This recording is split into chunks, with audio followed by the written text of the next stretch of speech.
It's one of the best things we've done as a football club, frankly, ladies and gentlemen. We as a board took the decision because it was the right conclusion that young girls and women should have the same right as young boys and men to play football at the highest level. And once the board had made that decision, it pursued it rigorously to almost demand that we got a licence from the AFL, who were hesitant to give South Australia one. They didn't think we had the depth of talent, and they didn't think we had the commercial partners to support it. Well, 12 months later, or actually 9 games later, we won the damn thing, and we were probably one of the few clubs that made a profit. We are so well supported by our community partners and so well supported by the community, full stop. It was a tremendously successful year. Now the onus is upon us. I reckon we've got a moral obligation to make sure that this continues to succeed. And Beck would acknowledge, because she did acknowledge just in the board meeting, that she gets all the support she needs and the team get to make sure that she thrives. Like thrives. That's the commitment from your football club to women football. So, well done, Beck, and well done, Don. And you know, you just heard she's got 9 hours to deal with the players. I'm not sure who she's going out to dinner with, but she needs a bit of time off, so I said go. So let me take over. What I'm now going to do is just walk you through the season last year. So this is the unsexy stuff, but I know it's important to some of you. Football's why we exist, don't get me wrong. We're here to win finals football. But what goes on behind the scenes is critical to the foundations which you build upon to get the success on the field. I think you know that and understand that, don't you? So if we look up here, get that photo off, we look up here and look at last year. We had an exceptional result on field with the women. I've already gone through that. The men's team actually played some really good football. And you heard Don say, we're moving on. No good looking in the review mirror. We're looking ahead. But trust me, they have reviewed that match to the level that you would expect a professional football team do, and they are looking forward. And you'll see the changes that they've made as a consequence of that review. But they played good football last year, ladies and gentlemen. We won the McClellan Trophy, and we were presented with that honour from the AFL Commissioner, President, Richard Goyder and Gil McLaughlin, and it was a privilege to get that from them. Our SANFL team performed really strongly last year as well, and isn't it good to see? We thought it might take a decade, but here we are 4 years into it, and we've got one of our top-up players onto our list. You know, that was never the reason we joined the SANFL, but gee whiz, it's a bonus, and young Lockie has earned that right, and as you said, and you heard the coach, he's really in the mix. He's in the frame for a start early in the season. So well done to him. Let me flip over to the next slide. Have a look at that for a set of brands there. You know, BHP needs no introduction. A global brand, one of the biggest in the world. Andrew and I, in fact, were fortunate enough to have lunch today with some executives from BHP. What a wonderful company they are, and it's a privilege to have them as a partner. They wanted to partner with us for the same reasons we wanted a women's team. It's the right thing, and they're a good company with good values that want to do the right thing in the community. But you know, statewide super, biggest fund manager in this state, China Southern Airways, one of the biggest airlines in the world, chose us, put their business out to tender. Our case was compelling. They chose us, sponsored us. Great company. UniSA, not just because I went there, but a great institution and have come a long way. David Lloyd, the Vice-Chancellor there. Jim McDowell, the Chancellor, is on our board. Wonderful, wonderful institution. So very, very lucky. And of course we renewed existing partnerships there with Balfour's, wonderful local companies, Bendigo Bank, Revolution Roofing, and of course Toyota, who've been with us from day one. One of the most enduring sponsorships in sport. And, you know, 26 years they've been with us. They don't stay with you. Sponsors don't stay with you unless you're delivering back in return to them. We thank them, and particularly all the local dealers here who do a wonderful, wonderful job. Let me flick over to membership and the match day experience. This is what you guys get to and see. But we've clicked over last year 81,000 members. And this year, Andrew told the board tonight that we've just cracked the 80,000 mark again this year with a month to go before the football. And it's that month leading into the start of the season where we will get a lot more traction with membership. So we're on track for another record. We continue to invest in game day with the aspiration to deliver a world-class event. And we were really, really happy that it was rated the #1 in the AFL. It's the best in the AFL for match day atmosphere. And guys, that gets rewarded. One of the best compliments that the AFL can pay us as a football club is to reward us with those prime TV fixture slots. Now, they give that to clubs that play an exciting game of football, put on a great day, match day experience, get a great crowd there, because that's what TV ratings are all about. And we've got 7, no less than 7, Thursday, Friday night games, primetime TV, usually reserved for Melbourne clubs. And we've got them. So I'm really proud of that. And that's, I think, a vote of confidence from the AFL in us. Spoken a fair bit about women's football, but the women's program, we have a whole strategy around women and the community. In fact, Kate Ellis, who's on our board, has just taken over that portfolio, and government relations, community relations. That's important to us. But last year, one of our biggest successes was the girls' participation programs, and I'm sure you're hearing and reading and seeing all these statistics about how it's now become the fastest growing participation sport in the country. Female football, girls' football, women's football. It's fantastic. We should be very, very proud. Can I say that our Growing with Gratitude Schools program topped 40,000 students last year. That was our players talk to young kids in schools about very important, relevant topics, about well-being, about participating in teams, all the social messages that you'd like them to hear from their heroes. We're very proud of that. And our Next Generation Academy was launched to engage with kids who might not normally be given the opportunity to be drafted into an elite program. We try to be egalitarian, ladies and gentlemen. It's not just for elite. We don't want programs that just cater for the few. So Andrew and his team come up with this Next Generation Academy, and I know we've become more multicultural in composition, and this is an incredibly, incredibly important initiative for us. Won't spend too much time on this, but worth noting, media plays a huge role in sport, in business, in politics, life, and we've got some wonderful media partners. But we also have a growing media platform ourselves, and it's continued to perform strongly, plays a really crucial role in how we communicate with our members and the wider football community. And every day, the people that log into our website to get facts about our football club and what is going on continues to grow. And the number of hits to our website, because it's becoming a trusted source of information, and I'd encourage you to look at it if you don't, because that is where you will find facts about our football club. I don't know, you guys on Twitter? Who's on Twitter? Okay, I'm not, but Fags is one of the most prolific Twitterers. But, it's the world we live in, and we were the most tweeted about sports club in Australia last year. We were the most tweeted. So people had comments, had opinions about our football club. I suppose given our win-loss ratio and the way we played football, I'm assuming vast majority of those were positive, Fags. Honest feedback, which we welcome. We welcome. We welcome. Get honest feedback, you take it on board, you make better decisions. Okay, some financial results. Now we're sort of taking it up a notch.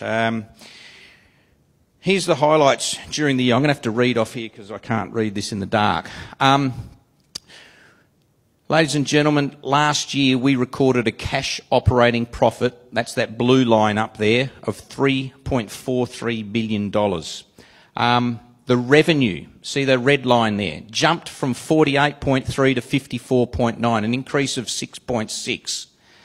That's a big lift in revenue. There would be a lot of clubs out there that stand up before their members and their shareholders, and if they could report jumps like that in cash operating profit and in revenue, the share price would go up tomorrow. That's a good set of numbers, ladies and gentlemen. Pleasingly, without constraining any investment, because we made a lot of investment in our facilities, in our infrastructure, in our programs, into women's football, into all sorts of things. So we didn't do this just to generate a profit. We generated a profit and invested and reduced the debt. Jamo's the banker now in the room. That's a good set of numbers. Again, a lot of hard work, and this is my opportunity to thank Andrew Fagan, all of his team in the room. And I want to take that opportunity because rarely I get it in front of members like yourselves. They do an exceptional job. Andrew's an exceptional leader. His team are elite. And you don't generate numbers like that unless you execute against an agreed strategy that we have. And so well done to Andrew and the team. That's a great set of numbers there. If you just want to drill down on the revenue for a second there, because that 6.6 numbers are a fair bit. But you'll see the improvements came from membership as well as sponsorship and the advertising. And Dan Johnson gave some feedback in the board meeting earlier. Look for some improvements around, you know, the advertising that you're going to see around the ground. I was going to say next year, this year, 4 weeks' time. It's going to be quite amazing. So I won't go through that line by line. If you've got questions on that afterwards, I'm very, very happy to take them. There's a nice graph coming up, though. There it is. I like trends. Now, 4 years is a trend. I'd like to see that over a longer time, but since we moved to Adelaide Oval, you can see that white line up there. That's our cash profit from operations, and the red line's our statutory profit. I think the graph tells the story, doesn't it? It's heading in the right direction. We've signed off on an agreed strategy on the board. We've set our budget, and if the team execute as they have over the last 4 years, we'll see that line continuing. We'll see that trend continuing. It's a good sign.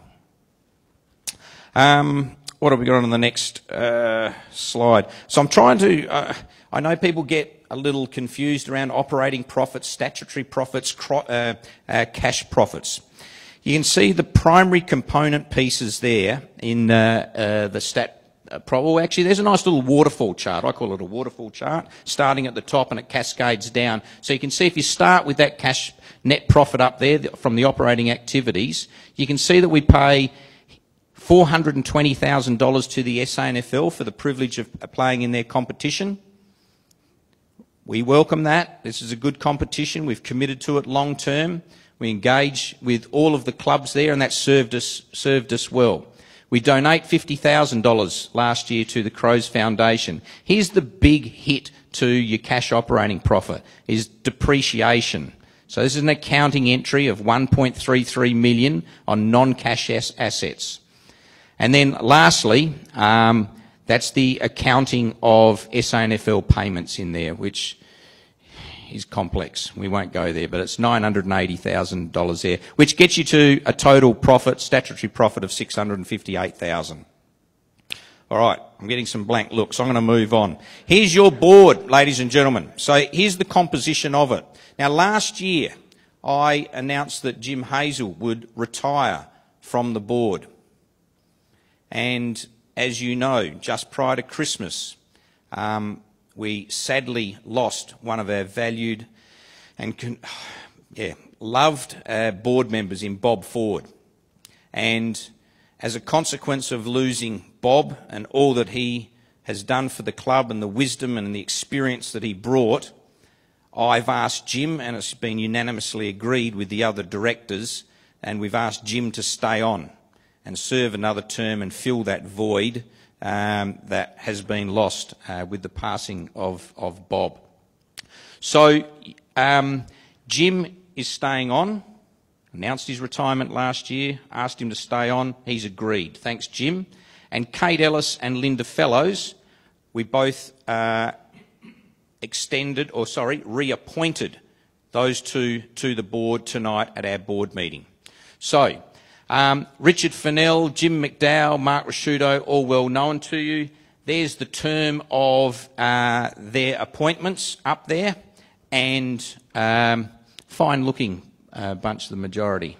But look, boards have to be functional, and by that I mean they have to get on, they have to have the knowledge and skill to run a board. And the way we appoint boards is, and this happens all over the world, in all of the best companies around the world and the best clubs, you have what is commonly referred to as a skills matrix. And you put all the tasks and functions that good functional boards need to have, all those skills that you need to have, and then you just match those skills with people. And I'll tell you, our skills matrix, there's not a gap in that matrix, because all of the people that you see up there have the necessary skills and experience and wisdom to perform all of the governance, legislative, but as well as commercial decisions that a board needs to do. And I'm really proud to lead that board. It's a functional board. They all get on. They have rigorous debate and discussion, but we make decisions. And courageous decisions. And I think the women's team is one of those. And get on and do the job. So last year I also announced that we have 2 member-elected board positions, and that they are filled by Rod Jamieson and Mark Rasciuto. Rod Jamieson's position came up for election. He was elected for a 2-year term. His 2-year term expired at the end of last year.